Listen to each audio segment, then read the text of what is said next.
Olá, pessoal, dando continuidade à técnica de exploração de dados, hoje a gente vai falar sobre resumos numéricos. Nesse vídeo, a gente vai tratar da obtenção e interpretação da média como uma medida de tendência central e obtenção e interpretação da medida da variabilidade ou de algumas medidas. Antes da gente seguir falando da média e de suas medidas de variabilidade, vamos falar de uma maneira genérica, né, sobre resumos numéricos. As técnicas mais utilizadas na prática são as medidas de posição média, moda e separatrizes, e as medidas de dispersão, variância, desvio padrão, distância interquartílica e coeficiente de variação. Então, a gente pode ver aqui, representado por esse histograma, uma distribuição de frequência, conforme a gente já viu anteriormente, em vídeos anteriores. Então, o que as medidas de posição faz? Ela tenta localizar a distribuição de frequência no eixo das abscissas.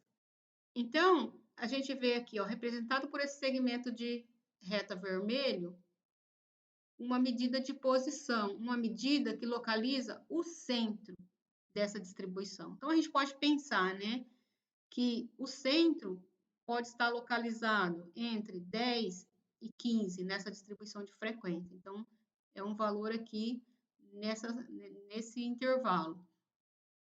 Tendo essa medida, né, essa medida que localiza o centro no eixo das abscissas, a gente precisa de uma medida da variabilidade dos valores das variáveis ou da variável em torno dessa medida de tendência central.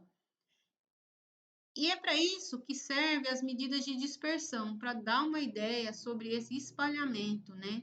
De como a variável se comporta em torno dessa medida de tendência central. Então, a gente precisa, na verdade, de pelo menos duas medidas para ter uma ideia sobre o comportamento da distribuição. Uma medida de posição, em geral a gente usa uma medida de tendência central, e uma medida de variabilidade associada a essa medida de tendência central. E aí a gente consegue ter uma ideia, né, global sobre posição, onde essa distribuição se encontra e como essa distribuição se comporta, né, nesse local. Bom, dentre as medidas de posição, a gente tem, né, pode destacar as medidas de tendência central e a separatriz, conforme eu já disse. Dentre as medidas de tendência central, temos média, moda e mediana. Dentre as separatrizes, o que são separatrizes? São medidas que dividem o conjunto de dados em partes iguais. A mediana, por exemplo, ela é uma separatriz. Por quê? Porque ela é um valorzinho que, abaixo dela, a gente encontra 50% dos valores do conjunto de dados e acima dela os outros 50%. Então, quer dizer, ela divide o conjunto de dados em duas partes, por isso ela é uma separatriz. Mas a gente poderia dividir esse conjunto de dados em mais partes. Por exemplo, em 4 partes, aí teríamos os quartis. Então, nesse caso, a gente tem 3 medidas, né, que divide esse conjunto de dados em 4 partes iguais. Poderíamos dividir em 10, formando os decis, ou em 100, formando os percentis, ou em quantas partes a gente quiser. De uma forma genérica, a gente pode chamar, né, esses valores que a gente obtém a partir dessas divisões de quantis. Então, genericamente, a gente tem os quantis. A mediana, por exemplo, é um quantio. E as medidas de dispersão, como é que elas funcionam? Bom, dado uma medida de tendência central, em geral a gente tem uma medida da variabilidade em torno dessa medida de tendência central. Por exemplo, se a gente tem a média, né, como uma medida de tendência central, uma medida da variabilidade apropriada seria variância, desvio padrão ou coeficiente de variação, que é o que a gente vai ver agora. Agora, se a gente tem, por exemplo, a mediana como uma medida de tendência central, uma medida da variabilidade mais apropriada seria a distância interquartílica, que a gente vai ver mais adiante. Também poderíamos adotar outras medidas de variabilidade, como a amplitude total. A gente, inclusive, já viu um pouco de amplitude total.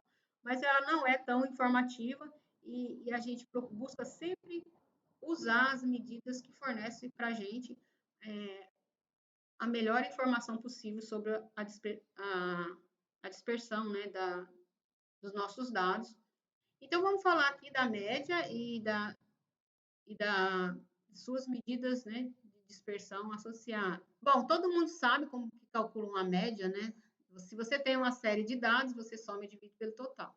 Aqui é mais para a gente fixar as notações, então, dado uma série de dados que eu vou representar por x1 até xn, n minúsculo para representar o tamanho da amostra, né? E N maiúsculo para denotar o tamanho da população, ou seja, tudo é quantidade de dados, mas só denotando aqui se esses dados vêm de uma amostra ou de uma população. No caso da amostra, a gente vai denotar a média por x barra, que seria a média amostral. Então, a média amostral é denotada por x barra.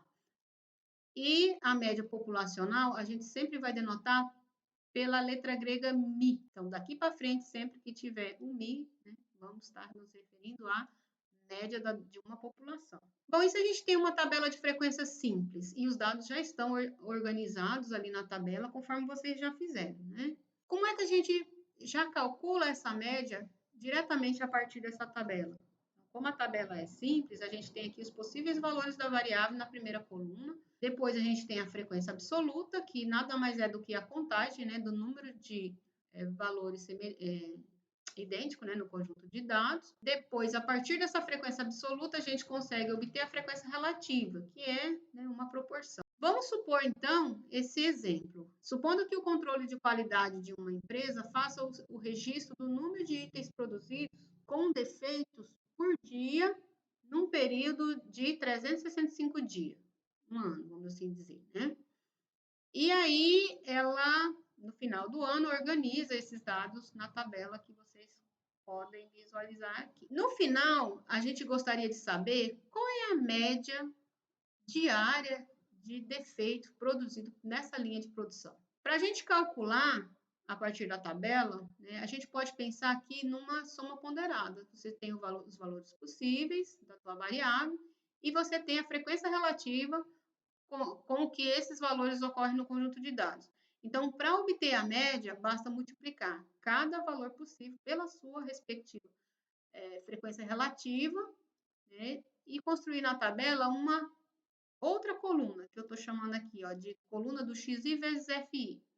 Então, a gente tem aqui todos os valores de multiplicação dessas duas colunas, e depois a gente soma e tem já a média diária de 4,197 peças. Então, o que a gente fez? Né? A gente calculou o x barra, que é a média amostral, fazendo a soma do J variando de 1 até K, onde K é o número de classe, do produto de cada valor possível pela sua frequência relativa. E aí a gente obtém a média do nosso conjunto de dados. E a nossa tabela estiver em intervalos de classe, conforme a gente viu lá.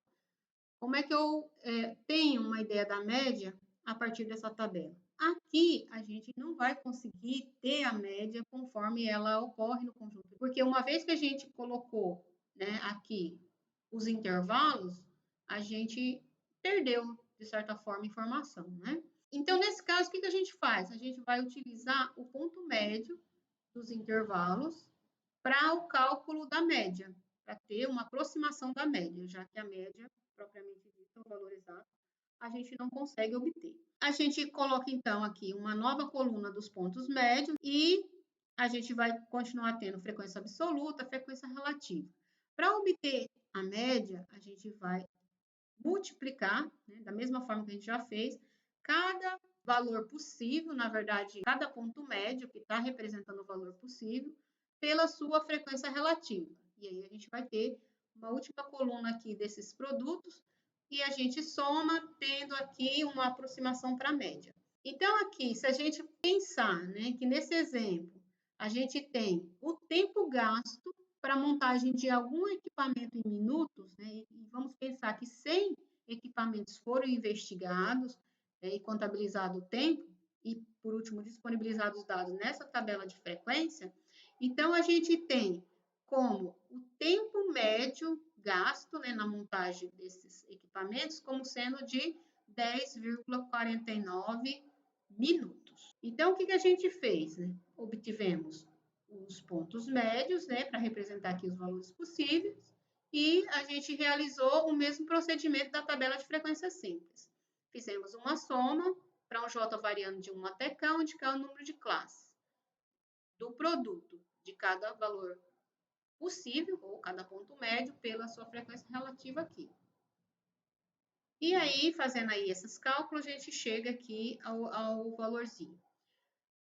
Bom, como eu estou aqui com um conjunto de dados simulados, eu tenho a série de dados. Aí eu calculei a média a partir da série de dados, ou seja, somei todos os valores e dividi por 100.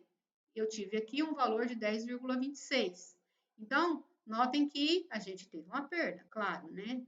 Tivemos uma aproximação de 10,49, mas o valor real no conjunto de dados é de 10,26, ocasionando aqui uma perda, né, de 0,22, um erro, né? Bom, uma vez a gente obtendo a média, a gente sabe que a média, né, como eu comecei falando, ela localiza o centro da distribuição, ela busca localizar o centro da distribuição, é uma medida de tendência central, mas ele é um pontinho, um valorzinho. Então, quer dizer, a gente não tem nenhuma ideia a mais, né, sobre como essa distribuição se dá no eixo das abscissas. Para ter uma ideia sobre a distribuição, uma ideia mais completa da distribuição, a gente precisa de uma medida da variabilidade. Para entender isso de uma melhor forma, né, a necessidade da adoção dessa medida, de mais uma medida, a gente tem aqui um exemplo onde temos dados hipotéticos de vendas diárias de uma loja A e de uma loja B. A média de venda das duas lojas é a mesma, né? 3,7 itens por dia em 30 dias investigados. Embora a média seja a mesma, né, a gente percebe, olhando a distribuição aqui, ó, de frequência, né, aqui a gente tem os valores possíveis da variável. Na loja A, valor possível que vai de 0 a 9, né, e a gente tem os valores possíveis da loja B, que vai de 2 até 5. É claro, né, óbvio aqui uma variabilidade muito menor na loja B. Na loja A, ocorreram dias sem nenhuma venda, mas, por outro lado, né, teve ali um dia com 9 vendas, que é um valor muito superior ao maior valor vendido na loja B, que é de 5, né? Então, se a gente for pensar, o que aconteceu na loja A foi uma alta dispersão, né, em relação à loja B. Então, a loja B tem muito menos de dispersão, ela, claro, né, temos a uniformidade, mas a loja B se aproxima muito mais da uniformidade do que a loja A. Bom, então é necessário a gente ter uma medida da variabilidade, mas como é que se dá essa medida? Como que a gente poderia construir uma medida da variabilidade? Então, vamos continuar pensando na média, né? Já temos a média, e aí a gente vai querer construir uma medida da variabilidade em torno dessa média. Vamos pegar aqui um conjuntinho de dados, onde a gente tem os valores aqui 8, 11, 13, 9 e 7. Aqui a gente obteve, vamos pensar que isso seja uma população, e a gente obtém a média. Soma todos os itens, né, os elementos, e divide por 5, total de elementos, a gente tem o valor de 9,6 como a média, né? Bom, para eu construir uma medida da variabilidade em torno dessa média, eu vou pensar nos desvios de cada valor que a minha variável assumiu em torno dessa média. Então, eu vou construir aqui os meus Ds, né, o que representa desvio. O meu desvio 1 vai ser a distância que a observação 1 está da média. A minha observação 1 é o 8, né? Então, eu vou pegar, subtrair 9,6 do 8, aí eu tenho o valor de menos 1,6. Então, esse é o desvio. O desvio 2 é a distância que o meu valor 2, meu dado 2, está da média, que é de 1,4, e assim por diante. O valorzinho 3 é o x3, né, o 13, terceiro valor, menos 9,6 dá 3,4. Pronto. Então, eu tenho aqui todos os valores de distância ou de desvio, né, dos meus valores em torno da média. Uma forma de resumir essas distâncias, porque eu quero uma medida, né, eu quero mensurar essa variabilidade. Uma forma de eu resumir esses valores é pegando a média, né, obtendo a média dos desvios. No entanto, se eu tenho uma distribuição que ela é simétrica, por exemplo, para cada valor positivo, né, eu vou ter um negativo correspondente anulando, né, esses valores quando eu somo. Então, se eu tenho simetria, a hora que eu somar todos os desvios, né, eu posso ter um valor aí que é zero, eu posso zerar, né, a minha medida da variabilidade. E aí, claro, não vou ter informação nenhuma. Então, tendo em vista que a gente perde, né, informação somando, devido a gente ter valores positivos e negativos nesse conjuntinho, né, que se formou de desvios, uma maneira da gente contornar isso é elevar todos os desvios ao quadrado, né? Porque uma vez que a gente eleva o quadrado, todos os valores tornam-se positivos e a gente não perde nenhuma informação. Então, elevando todos os valores ao quadrado, somando dividido por 5, o que a gente tem? Uma média dos quadrados dos desvios da variável em torno da média. E aí a gente tem o que a gente chama de variância. Então, essa é a variância. A variância nada mais é do que uma média dos quadrados dos desvios. Aqui, resolvemos um problema, mas adquirimos outro, que é a dificuldade da interpretação da variância, uma vez que a gente alterou a unidade. Por exemplo, se eu tinha metros de dados, agora eu vou ter metros quadrados. Então, isso confunde um pouco. Uma maneira da gente contornar isso é o quê? Extrair a raiz quadrada da variância. Extraindo a raiz quadrada, a gente tem o desvio padrão. Continua sendo uma medida da variabilidade, só que agora a gente está na unidade original da nossa variável. Então, a gente corrigiu aí esse problema de interpretação que a gente poderia ter com a variância. Então, com isso, a gente tem aí construída uma medida da variabilidade chamada variância e também o desvio padrão a partir dela. Considerando uma série de dados a partir de uma população, a variância ela é obtida somando todos os desvios ao quadrado dividido pelo total de elementos da população. E aí a gente extrai a raiz quadrada e obtém o desvio padrão. Variância populacional a gente vai denotar pelo sigma ao quadrado. Desvio padrão populacional a gente vai denotar por sigma. Se a minha série de dados é proveniente de uma amostra, é porque eu não tive, por algum motivo, né, eu não acessei minha população, mas isso não me faz mudar o objetivo, que é analisar, tirar conclusões sobre a população. O objetivo continua sendo a população. Se eu estou com uma amostra, é porque eu vou querer inferir sobre característica da população. Então, nesse caso, a variância que a gente obtém a partir da amostra, ela passa a ser um estimador. Então, a gente tem aqui a variância amostral, né? A variância é obtida a partir da amostra, sendo denotada pelo S2, não mais pelo sigma 2. E no próprio cálculo, né, da variância amostral, a gente vai ter uma diferença, que é o denominador, né, aqui dessa divisão.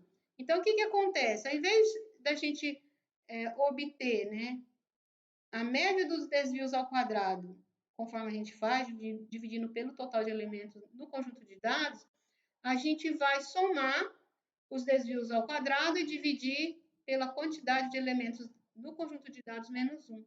E por que a gente subtrai 1 nessa expressão? Porque a gente estima a média antes de obter o desvio padrão amostral. E a gente faz isso com os mesmos dados. Então, quando isso acontece, a gente diz que foi perdido um grau de liberdade nos seus dados, e aí você tem que fazer aqui essa correção expressão da variância amostral. A gente vai ver isso melhor lá na inferência estatística, mas o fato de a gente perder um grau de liberdade causa um viés no estimador, no que a gente vai chamar de estimador, né, mais para frente. E aí, para corrigir esse viés, a gente subtrai os graus de liberdade perdidos. Aqui perdemos apenas um, porque estimamos apenas um parâmetro, né, que é a média, antes de obter a variância amostral.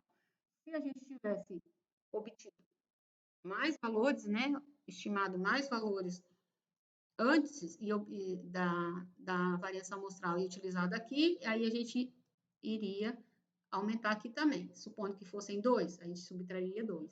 3, subtrairia 3, e assim por diante.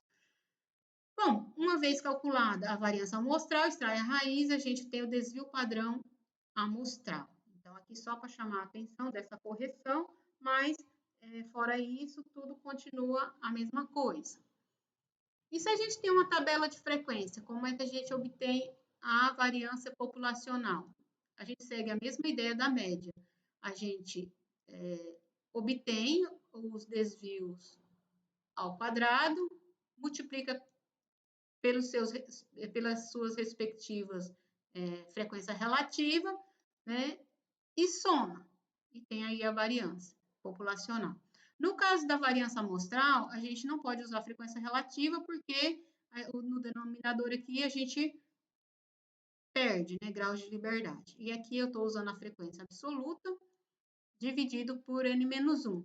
Se fosse frequência absoluta dividido por n, seria frequência relativa. Então, só essa diferençazinha aqui. Bom, aqui só para relembrar, NJ é frequência absoluta, K número de classes, XJ possível valor, ou JS um valor, né, da variável no conjunto de dados. Bom, agora vamos voltar ao exemplo de itens produzidos com defeito por dia em um processo produtivo, considerando o período de um ano. A gente já obteve a média, está aqui, né, 4,197, mas como é que a gente faria para calcular a variância amostral? A gente vai adicionar colunas extras nessa tabela, né, para ficar mais organizado.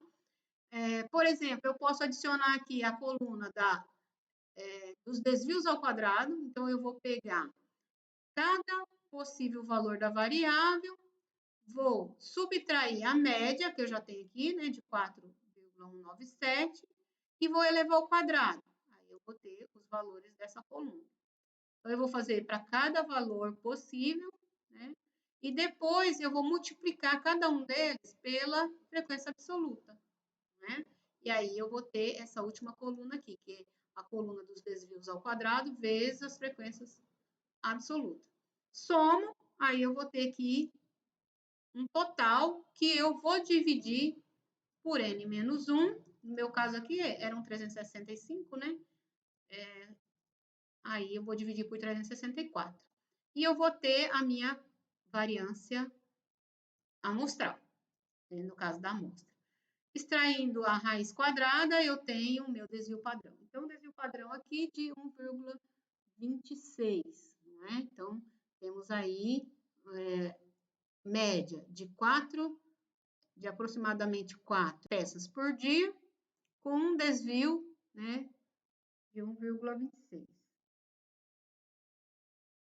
Bom, muito embora o desvio padrão ele facilite a interpretação, às vezes a gente precisa de algo mais objetivo. O coeficiente de variação a gente obtém dividindo o desvio padrão pela média. E aí multiplica por 100, e aí a gente tem esse coeficiente de variação em porcentagem. Em geral, o coeficiente de variação ele é interpretado conforme a área. Então, aqui eu trouxe uma tabela de interpretação que ela é bastante rigorosa em termos de detecção de variabilidade, mas a gente pode ter interpretações mais flexíveis, tá? Então, aqui a gente vai dizer o seguinte, ó, se o coeficiente for menor ou igual a 15%, a gente vai considerar que ele é um coeficiente baixo, refletindo aqui uma baixa dispersão nos dados. Se ele tiver entre 15% e 30%, a gente vai dizer que já existe uma média de dispersão. E se for maior que 30%, a gente vai dizer que já existe uma alta dispersão nos dados. Tá? Então, é algo assim bastante rigoroso, mas é claro, como o coeficiente de variação ele é bastante sensível à variabilidade, ele pode ser mais flexível do que isso. Então, só para a gente ter uma ideia aqui, ó, vamos voltar aqui ao nosso exemplo. Número de defeitos, né, produzido por dia em um processo produtivo durante um ano. A gente já tinha calculado o desvio padrão, né, a partir dessa soma aqui, que deu 1,26. Agora, a gente pode dividir esse valor pela média, que é de 4,197, e aí a gente vai, e multiplica por 100, né? E a gente vai ter um valor de 30,12%. Então, na nossa tabela, a gente já poderia considerar uma alta variabilidade para esse conjunto de dados.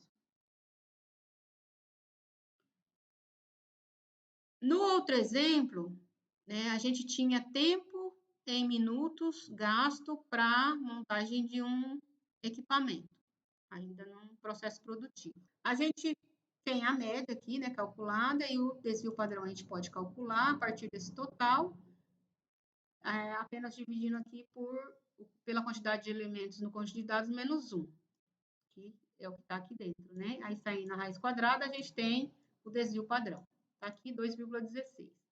E o coeficiente de variação vai ser quem? Esse 2,16 dividido por 10,49, que é a média, né? Multiplicado por 100. E aqui a gente tem um valor de 20,61%. Então, aqui a gente pode dizer que existe uma média variabilidade, né? A variabilidade aqui desse conjunto de dados já não é tão grande seguindo a nossa interpretação. E aqui, né, a unidade, no caso, de tempo é minutos. Então, nós tínhamos a média de 10,49 minutos e com um desvio de 2,16 minutos. E uma vez que a gente calcula o coeficiente de variação, essa unidade, ela se cancela, né? E aí a gente tem aqui uma medida que é em porcentagem e adimensional. E com isso, a gente pode utilizar o coeficiente de variação para comparar variabilidade entre variáveis, mesmo elas não estando em unidades iguais, tá certo? Bom, pessoal, por hoje é isso. E nos próximos vídeos a gente continua falando sobre medidas de resultado.